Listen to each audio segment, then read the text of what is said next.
Welcome to the Young Turks. We're going to talk to Tim Sullivan today. He's a union carpenter in Connecticut, and he has an amazing story to tell about this construction project called Harbor Point in Stamford, Connecticut.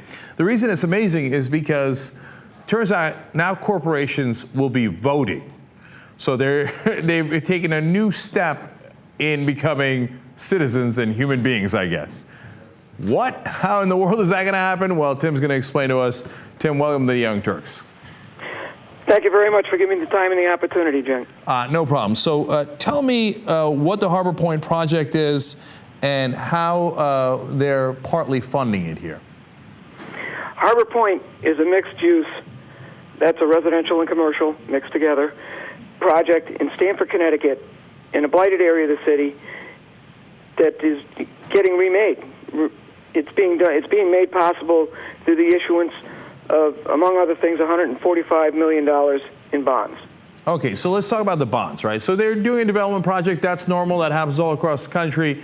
Now, I understand that the bonds are being issued by a quasi-municipal agency, so that the government is involved in some ways. So who gets the vote on it here? Is it the citizens of Stamford, Connecticut? Who gets the vote to see if they get this $145 million bond? Cenk, we attended the annual meeting of the Harbor Point Infrastructure Improvement District, the issuing agency, and the only voters at that meeting was, actually the only voter at that meeting was one attorney who held proxies from every corporation that owned property at Harbor Point. So the only voter was a corporation? The only voter was a lawyer acting as a proxy for corporations. Okay, all right, fantastic.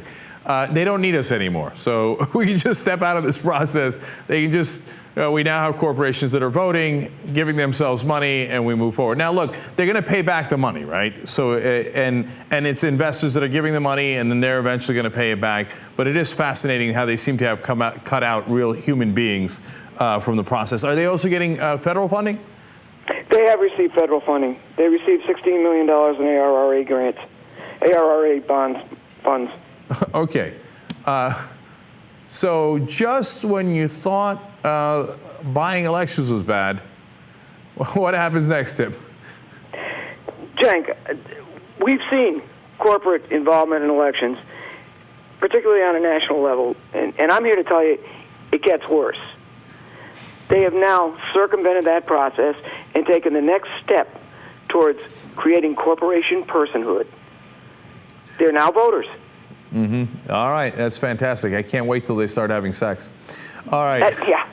Well, they can procreate. Well, that's true. And by the way, they have an advantage we don't: eternal life. They also there you go. They also have and a complete lack of conscience. You know, there's an old joke about how we'll know they're human beings when Texas executes one. Yes. Well, they can't get executed, but they can create, procreate, I guess, and form subsidiaries. They can live forever. And by the way, they also have limited liability. They have special rights that we don't have. But now they also get to not just buy our elections, but vote in them, at least in this quasi-municipal agency as well. That's fascinating. Now, as a union carpenter, Tim, what's your interest in this story? Well, our greatest concern is that, number one, real estate in any city, in any metropolitan area, we look at it as a community, part of the community, as a trust, as a compact, that, we want area people. And I'm not, Cenk, let me be clear, I'm not saying union carpenters, I'm saying area folks working on these jobs. Mm-hmm. And we have an extremely high standard of living, cost of living, excuse me, not standard, but a high cost of living in this, it's a metro New York area. Mm-hmm. But I understand your unemployment rate for these kind of jobs in that area is only 30%.